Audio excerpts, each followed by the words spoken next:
kabarnya?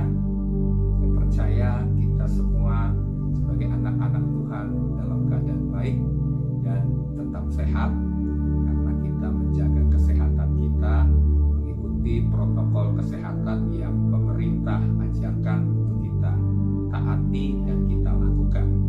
Oke, hari ini kita akan mendengarkan firman Tuhan. Sebelum kita mendengar firman Tuhan, mari kita berdoa.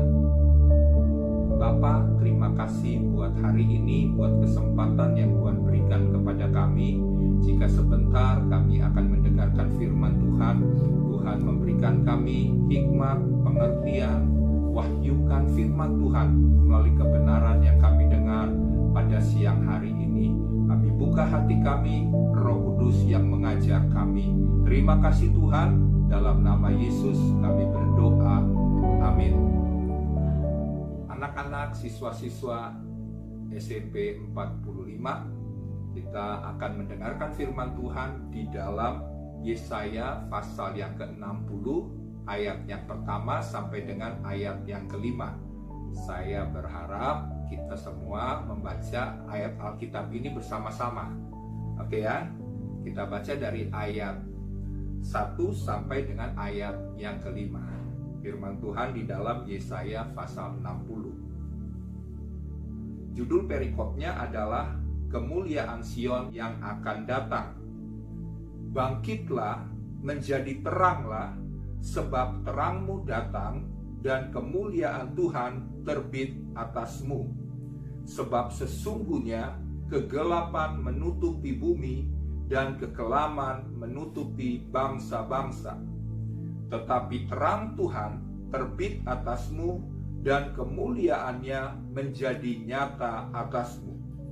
Bangsa-bangsa berduyun-duyun datang kepada terangmu dan raja-raja kepada cahaya yang terbit bagimu. Angkatlah mukamu dan lihatlah ke sekeliling. Mereka semua datang berhimpun kepadamu. Anak-anakmu laki-laki datang dari jauh, dan anak-anakmu perempuan digendong. Pada waktu itu engkau akan heran, melihat dan berseri-seri. Engkau akan tercengang dan akan berbesar hati, sebab kelimpahan dari seberang laut akan beralih kepadamu, dan kekayaan bangsa-bangsa akan datang kepadamu. Hari ini tema yang menjadi khotbah, yang menjadi perenungan kita adalah memancarkan terang Tuhan. Nah, sebelum kita bicara untuk melihat firman Tuhan ini tentang memancarkan terang Tuhan, di dalam ayat yang kita baca tadi, khususnya di dalam ayat yang kedua, dikatakan begini: sebab sesungguhnya kegelapan menutupi bumi dan kekelaman menutupi bangsa-bangsa. Nah, sebelum kita bicara soal memancarkan terang, yang harus kita mengerti sebagai anak-anak muda, sebagai siswa-siswi di sekolah SMP Negeri 45, kita tahu bahwa dunia ini sedang mengalami kegelapan dan kekelaman akibat dosa, akibat pelanggaran-pelanggaran yang dilakukan manusia karena mereka melanggar perintah-perintah Tuhan, sehingga dunia ini, bumi ini sedang menuju kepada kehancuran. Ya, kita tahu dosa manusia semakin hari semakin bertambah jahat. Kalau dulu saya masih kecil, saya nggak berani melawan orang tua. Tetapi di zaman sekarang ini ada banyak saya lihat anak-anak muda, anak-anak Kristen sering memberontak, sering kadang-kadang menyakiti hati orang tua, kadang-kadang bertindak ya semau mereka, semau gue istilahnya. Saya sering kali juga lewat naik kendaraan ya, kemudian tahu-tahu macet, dan pada saat saya lewat ternyata terjadi tawuran antar anak sekolah. Jadi kita tahu bahwa dunia ini semakin hari semakin jahat akibat dosa. Saya juga lihat kadang-kadang Kalau pergaulan anak-anak muda, ngomong-ngomong kotor, ngomong-ngomong jorok, wah, kebun binatang senantiasa keluar dari mulut anak-anak yang tidak takut akan Tuhan. Tetapi saya percaya di tengah kegelapan dan kekelaman yang terjadi di dalam dunia ini, Tuhan mau kita mengikuti firman Tuhan, memenuhi panggilan Tuhan. Ya. Nah, di dalam ayat yang pertama ini adalah kita tahu bahwa kita diperintahkan oleh firman Tuhan yang kita baca ini. Yang pertama adalah bangkitlah. Baru yang kedua, dan menjadi teranglah. Nah, di sini saya akan menjelaskan tentang hal ini yang menjadi sesuatu hal yang penting bagi anak-anak muda, bagi siswa-siswi khususnya yang masih sekolah ini. Karena kita tahu situasinya mungkin berbeda dengan zaman saya dulu. Zaman sekarang seperti saya jelaskan tadi, kekelaman, kejahatan, bahkan anak-anak muda juga zaman sekarang, wah, sudah begitu, di dunia ini sudah begitu jahat. Kita tahu masalah narkoba, masalah pergaulan, ya, pergaulan bebas. Kemudian juga masalah misalnya zaman sekarang ini zaman internet, maka seringkali ada beberapa anak-anak muda yang mempergunakan internet ini dengan cara yang tidak tepat dan tidak benar, yaitu menonton film-film yang disebut pornografi atau porno aksi. Nah, ini sebagai anak-anak Tuhan kita tidak boleh terlibat ada di dalam cara-cara anak-anak dunia.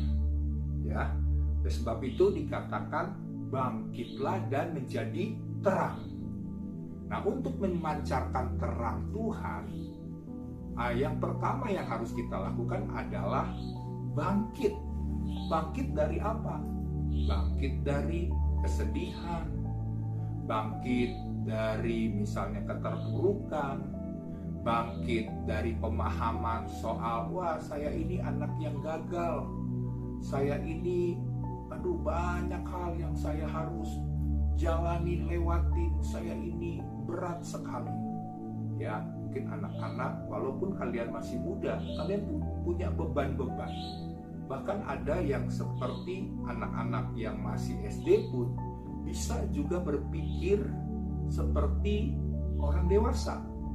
Ya, sampai stres, bahkan mau bunuh diri hanya karena masalah-masalah sepele. Ya, misalnya nggak bisa bayar uang sekolah, jadi berpikir jauh. Atau misalnya dibully oleh teman-temannya, maunya udah hidup saya udah nggak berharga, saya lebih baik melakukan bunuh diri. Nah, ini adalah hal-hal yang tidak dibenarkan sebagai anak-anak Tuhan. Oleh sebab itu, firman Tuhan katakan melalui ayat ini, bangkitlah dari kegagalan, dari keterpurukan, dari kelemahan rohani, ya, bangkit. Ya, dalam hal ini berarti kita sebagai anak-anak Tuhan kalau bangkit berarti kita kembali menjadi kuat di dalam rohani. Ya, untuk menjadi kuat di dalam rohani, jangan lupa yaitu harus berdoa, membaca firman Tuhan, sering memuji dan menyembah Tuhan, ya, mengucap syukur buat segala hal, segala sesuatu, bersukacita di dalam Tuhan. Semua hal yang firman Tuhan katakan untuk kita lakukan, maka saya percaya kalau anak-anak muda, siswa-siswi melakukan seperti saya katakan tadi, maka kita akan bangkit dari keterpurukan atau kelemahan secara rohani. Karena waktu kita datang kepada Tuhan, kita bersekutu dengan Tuhan, maka Tuhan akan menjamah, melawat, menguatkan kita. Ya, jadi yang pertama adalah bangkit dulu. Cari wajah Tuhan. Sungguh-sungguh berdoa kepada Tuhan. Minta Tuhan, biar kasih-Mu memenuhi saya. Belas kasihan Tuhan memenuhi hati saya. Saya yang lemah ini Tuhan kuatkan. Ya. Nah, jadi Poin yang pertama, ingat, bangkit. Ya, dengan mencari Tuhan. Nah, selanjutnya dikatakan menjadi teranglah, sebab terangmu datang dan kemuliaan Tuhan terbit atasmu. Jadi setelah kita bangkit, maka firman Tuhan katakan gak cuma sampai di situ, gak cuma buat dirimu sendiri bahwa kamu sudah pulih, sudah secara rohani sudah kuat. Tapi Alkitab katakan, firman Tuhan katakan yang tadi kita baca adalah jadilah terang. Berarti bicara soal memberi pengaruh yang baik kepada orang lain, kepada lingkungan di mana kita ada, menjadi terang. Nah, contohnya apa itu menjadi terang? Contohnya begini. Kita tahu misalnya di tengah ruangan yang gelap. Nah, bagaimana supaya kita bisa melihat akan ruangan yang gelap itu? Kita butuh minimal lilin. Atau misalnya zaman sekarang lilin udah sulit, pakai senter gitu kan. Nah, di dalam kegelapan, di mana tadinya kita tidak bisa melihat apapun di dalam ruang yang gelap, waktu kita nyalakan senter, maka kegelapan itu pasti akan sirna, akan hilang. Oleh karena apa? Adanya terang. Jadi terang ini akan senantiasa mengalahkan kegelapan. Kegelapan tidak bisa mengalahkan terang, tapi teranglah yang mampu mengalahkan kegelapan. Ingat itu ya, anak-anak muda, siswa-siswi, bahwa terang tidak akan pernah terkalahkan oleh kegelapan. Terang akan senantiasa menang atas kegelapan. Oleh sebab itu berarti kita ini sebagai anak-anak terang. Amin. Karena Yesus berkata, mari dalam Yohanes pasal yang ke-8 ayat yang ke-12. Kita baca sama-sama ya. Ayat 12. Maka Yesus berkata pula kepada orang banyak, katanya, akulah terang dunia.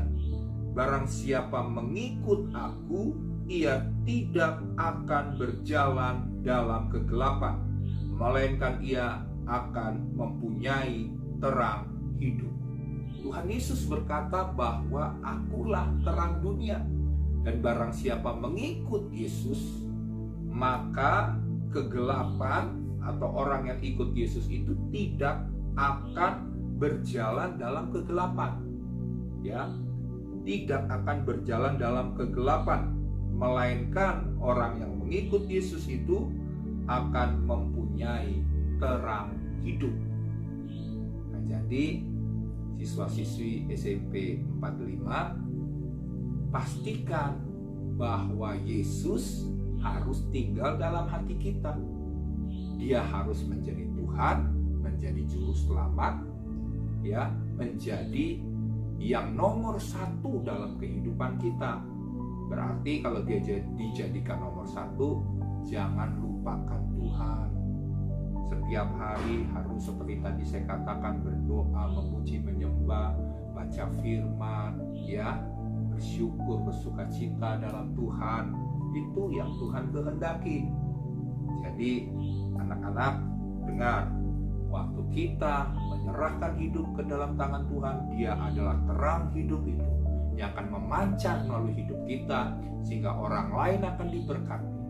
Ya, teman-teman kita yang lain akan melihat Yesus yang hidup dalam diri kita, dan mereka akan melihat, kok berbeda ya kami dengan kamu, karena kamu itu orangnya suka nolong, suka bantu, suka misalnya senantiasa berbuat baik gitu ya. Jadi kalau Kristus hidup dalam diri kita, maka sikap kita, perilaku, tingkah laku kita, kemudian perkataan kita, ya, semuanya akan meneladani Yesus. Kita ya menjadi teladan karena Yesus hidup di dalam diri anak-anak. Nah, jadi dengar bahwa mari percaya, undang Yesus dalam hatimu, jadikan Dia Tuhan dan Juru Selamat dalam kehidupanmu. Nah, di dalam ayat selanjutnya kita baca lagi satu ayat ya. Ayat yang lain yaitu dalam Efesus pasal yang kelima ayat yang ke-14. Saya akan baca ya. Itulah sebabnya dikatakan, bangunlah hai kamu yang tidur, dan bangkitlah dari antara orang mati, dan Kristus akan bercahaya atas kamu. Di sini sama seperti ayat yang kita baca sebelumnya, Yesaya 60, supaya kamu bangkit, supaya Kristus itu bercahaya di dalam dirimu, ya. Bercahaya ini seperti matahari.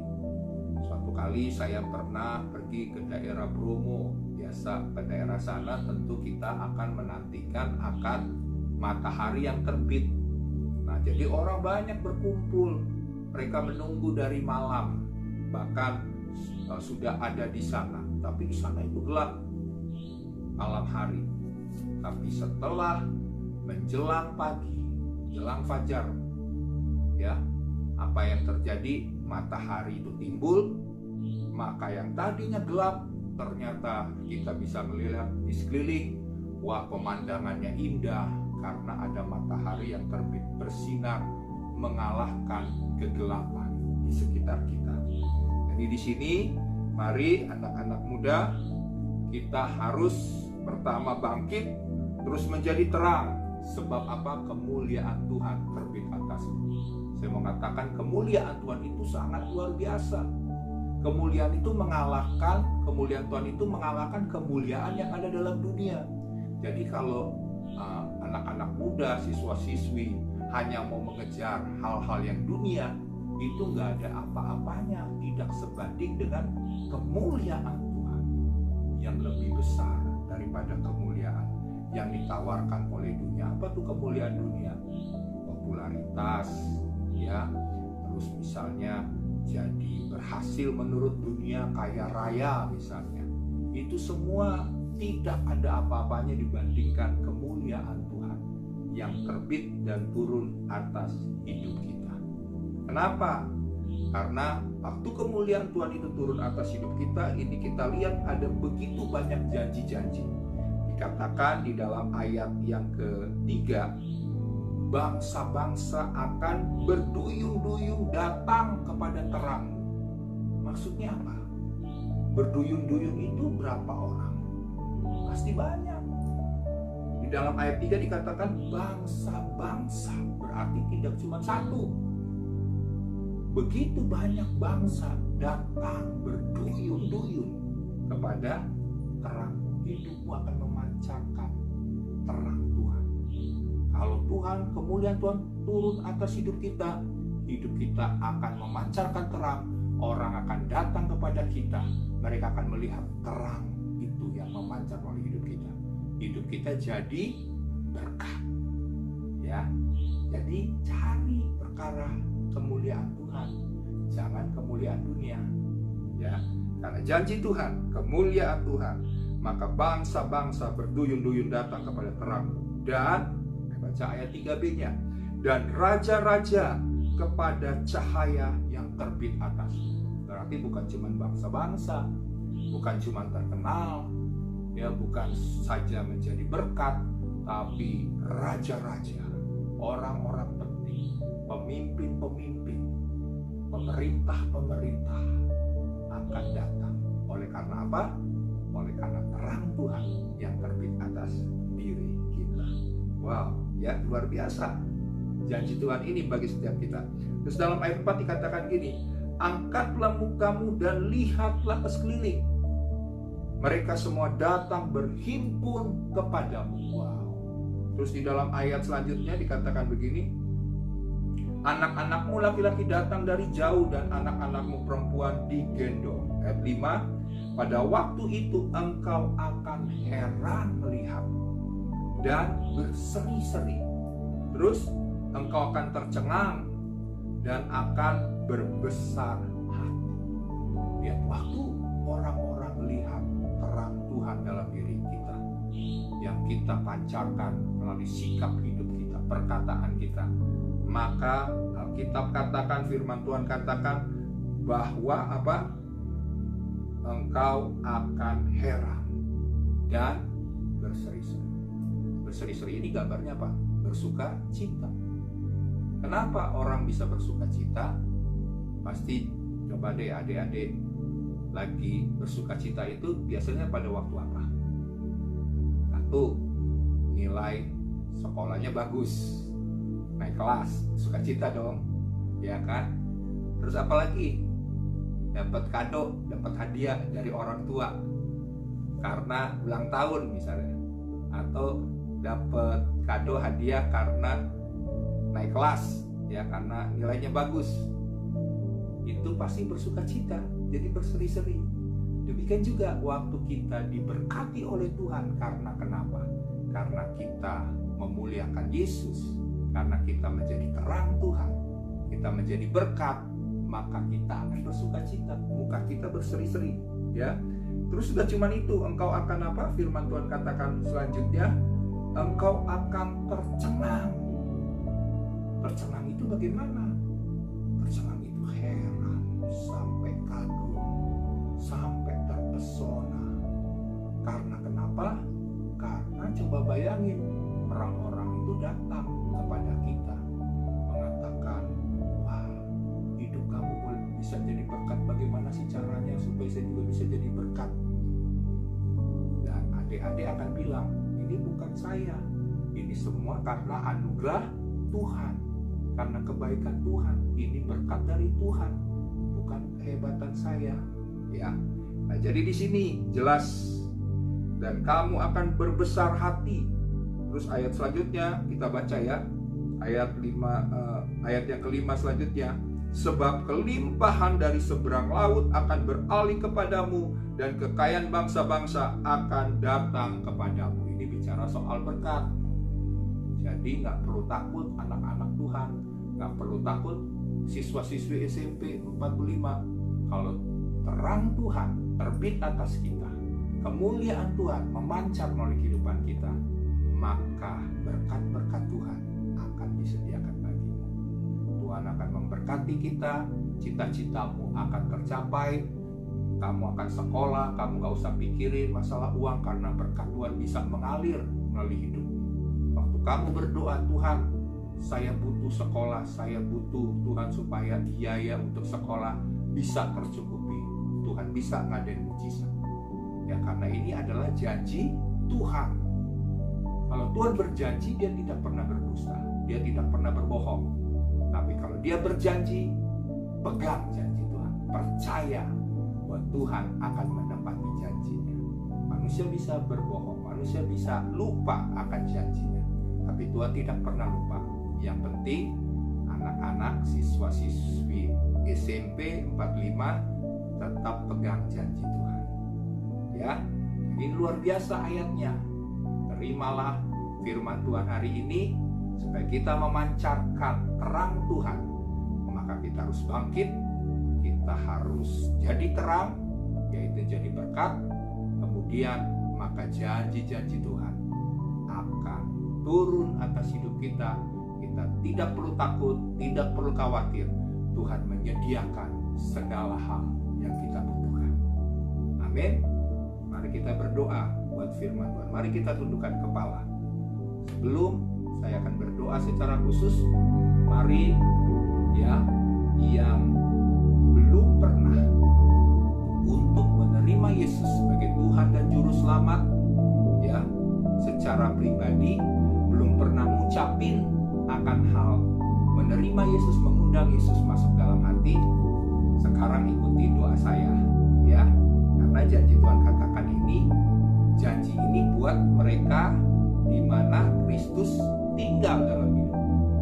Ya, kalau dia tidak pernah kita undang dalam hidup kita, kita tidak pernah terima sebagai Tuhan dan Juru Selamat, kita nggak terima janji Tuhan melalui firman yang kita baca ini.